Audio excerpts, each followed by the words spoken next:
G20 देशों के शिखर सम्मेलन में शामिल होने के लिए दिल्ली आए कई नेता महात्मा गांधी को श्रद्धांजलि देने के लिए रविवार को राजघाट पहुंचे। रविवार की सुबह रुक रुक कर बारिश हो रही थी। इसके बाद भी संयुक्त राष्ट्र के महासचिव एंटोनियो गुटेरेस, बांग्लादेश की प्रधानमंत्री शेख हसीना और कई अन्य नेता राजघाट पर नजर आए। इन नेताओं में अमेरिकी राष्ट्रपति जो बाइडन, ब्रितानी पीएम ऋषि सुनक और ऑस्ट्रेलिया के प्रधानमंत्री एंथनी अल्बनीज और तुर्की के राष्ट्रपति रेचेप तैयब एर्दोआन भी शामिल थे। इनके साथ साथ तमाम दूसरे देशों के नेता भी दिल्ली पहुंचे। हालांकि इन नेताओं में सऊदी अरब के क्राउन प्रिंस मोहम्मद बिन सलमान शामिल नहीं थे, जबकि वो सम्मेलन में हिस्सा लेने के लिए शनिवार को ही दिल्ली पहुंच चुके थे। ऐसे में कई लोग ये जानना चाहते हैं कि सऊदी प्रिंस के राजघाट पर ना होने की क्या कोई खास वजह थी। जानकारों का कहना है कि राजघाट पर प्रिंस मोहम्मद के ना होने का कारण महात्मा गांधी के प्रति किसी भी तरह का अनादर नहीं, बल्कि उनकी सल्फी विचारधारा हो सकती है।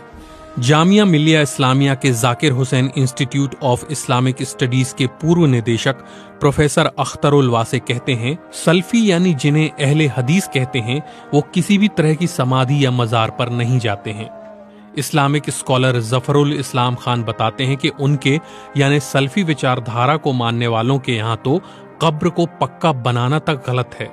इस्लामी न्यायशास्त्र यानी फिक्ह यानी ज्यूरिस्प्रूडेंस के 5 प्रमुख सिद्धांत हैं: हनफी, शफई, मालिकी, हम्बली और जाफरी। जाफरी या फिक्ह जाफरी शिया समुदाय से संबंधित हैं, बाकी चारों सुन्नी समुदाय से जुड़े हैं।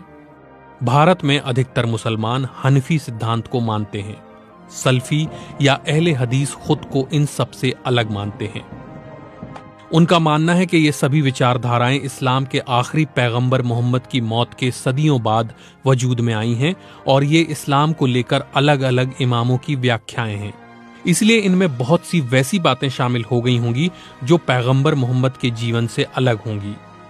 अहले हदीस सिर्फ इस्लाम के पवित्र ग्रंथ कुरान और हदीस के अनुसार इस्लाम को मानते हैं। हदीस से आशय पैगंबर मोहम्मद की कही गई बातें और अलग अलग समय में रसूल ने जिन कामों को अंजाम दिया उन पर आधारित संग्रह हैं। जफरुल इस्लाम कहते हैं कि 19वीं सदी में जब भारत में वहाबियत यानी अहले हदीस या सल्फी विचारधारा का प्रसार होने लगा तो ब्रितानियों ने उसे गैर मुकल्लिद भी बुलाया, यानी वो जो किसी का अनुसरण नहीं करते हैं। प्रोफेसर अख्तरुल वासे कहते हैं, किसी तरह की घटनाओं से जुड़ी 3 जगहों पर जाना ही वो मुनासिब समझते हैं: मस्जिदुल हराम यानी काबा, मस्जिदुल नबवी और मस्जिदुल अक्सा।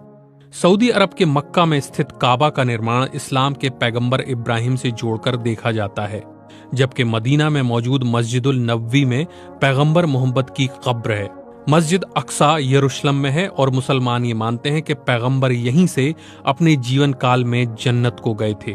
मदीना में मौजूद पैगंबर मोहम्मद की कब्र को भी पक्का नहीं किया गया है और चारों तरफ से घेर दिया गया। मक्का और मदीना में रसूल के परिवार के लोगों और साथियों की कब्रों तक को मिटा दिया गया है, क्योंकि सल्फी विचारधारा में इस पर सख्ती से मनाही है।